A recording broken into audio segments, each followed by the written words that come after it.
बिहार विशेष सशस्त्र बिल पर सस्पेंस को खत्म करने के लिए पुलिस की ओर से प्रेस कॉन्फ्रेंस किया गया। प्रेस कॉन्फ्रेंस में डीजीपी एसके सिंघल, बीएमपी के डीजी आरएस भट्टी, गृह विभाग के अपर मुख्य सचिव चैतन्य प्रसाद समेत कई पुलिस के अधिकारी मौजूद रहे।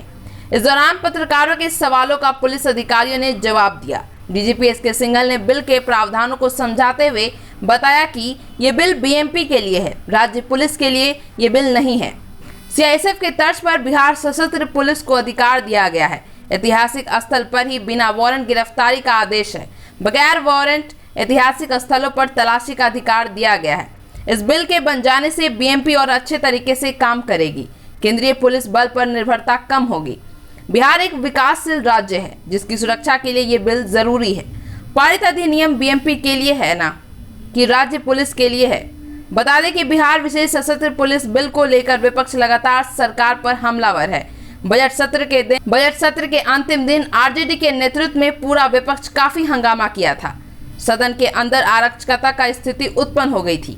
विपक्षी विधायकों को जबरन सदन से बाहर किया गया। काफी हंगामा होने के बाद ये बिल दोनों सदनों से पारित हो पाया। सुरक्षा और हित के लिए बनाया गया है।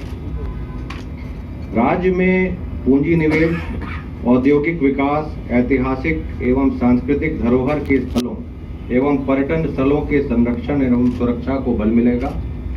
साथ ही बिहार सैन्य पुलिस का, जो कि अब बिहार विशेष सशस्त्र पुलिस कहलाई जाएगी, उसके द्वारा राज्य में आंतरिक सुरक्षा को भी सुदृढ़ किया जाएगा। पिछले एक दशक में केंद्रीय सुरक्षा बलों, केंद्रीय पुलिस बलों की तैनाती में काफी वृद्धि हुई है। जहां एक तरफ 2010 में बिहार में 23 कंपनियां कार्यरत थीं, 2020 में 45 कंपनियां केंद्रीय पुलिस बल की कार्यरत हैं। बिहार विशेष सशस्त्र पुलिस के माध्यम से एक तरफ अपनी केंद्रीय पुलिस बल पर निर्भरता को कम किया जाएगा। उसके बाद उसको मात्र सीधे हैंडओवर कर देना है। अगर वहां पर पुलिस ऑफिसर है तो उसको करना है ताकि उसको जाना नहीं पड़े। वहां तो सिक्योरिटी में, एयरपोर्ट की सिक्योरिटी में लगा है, तो अगर पुलिस ऑफिसर वहां है थाने का तो उसे तुरंत कर देना है, और अगर नहीं वहां है तो एक आदमी को भेज के हैंडओवर थाने को कर देना है।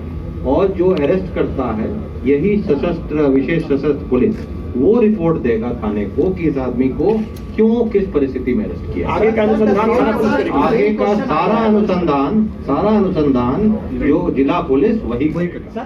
केवल यह उसमें स्पष्ट किया हुआ है कि यह प्रावधान के उन्हीं परिस्थितियों और उन्हीं लोगों पे लागू होगा जो इस एक्ट से गवर्न्ड है, और जो ऐसे किसी प्रतिष्ठान जो कि राज्य सरकार द्वारा अधिसूचित किया गया है उसमें काम कर रहे हों।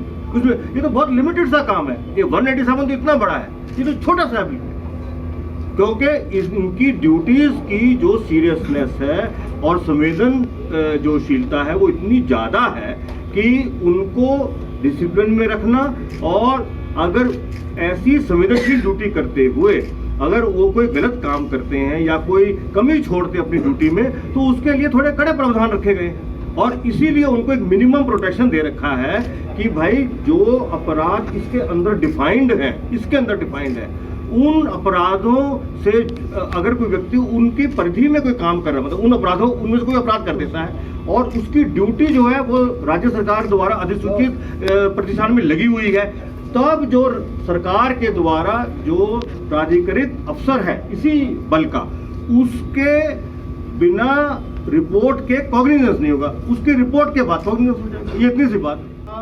निर्धारित प्रावधानों के उपरांत डायरेक्टर जनरल ऑफ पुलिस, वो उनके साथ जो डायरेक्टर जनरल या एडिशनल डायरेक्टर जनरल जो इस सशस्त्र बल के मैनेजमेंट और उनके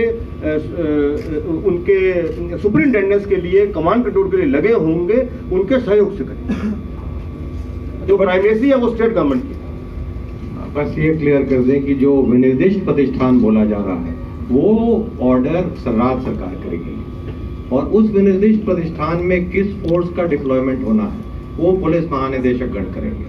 विधानसभा में जो भी कार्रवाई हुई विधानसभा में सबसे पहले पूर्ण क्षेत्राधिकार वहाँ विधानसभा के माननीय अध्यक्ष का होता है। कुछ प्रतिष्ठान उस तरह के हैं जैसे कि माननीय उच्च न्यायालय में आपको पूरा वहाँ पर जो क्षेत्राधिकार है माननीय मुख्य न्यायाधीश का होता है। विधानसभा में पूरा अधिकार उनका होता है।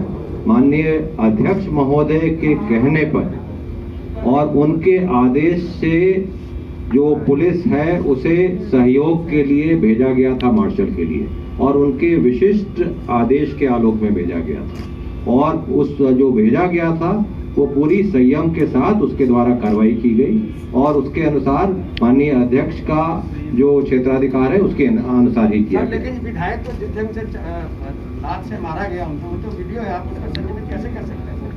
अगर इसमें मैं दो चीज बता दूं कि यदि उस तरह का कोई कार्रवाई की गई है तो माननीय अध्यक्ष महोदय के क्षेत्र के अंदर हुआ है, उनके द्वारा जो आदेश दिया जाएगा अवश्य किया जाएगा, और कहीं किसी पुलिस के द्वारा या किसी के द्वारा गलत कार्रवाई की गई है तो उस पर अवश्य कार्रवाई की जाएगी।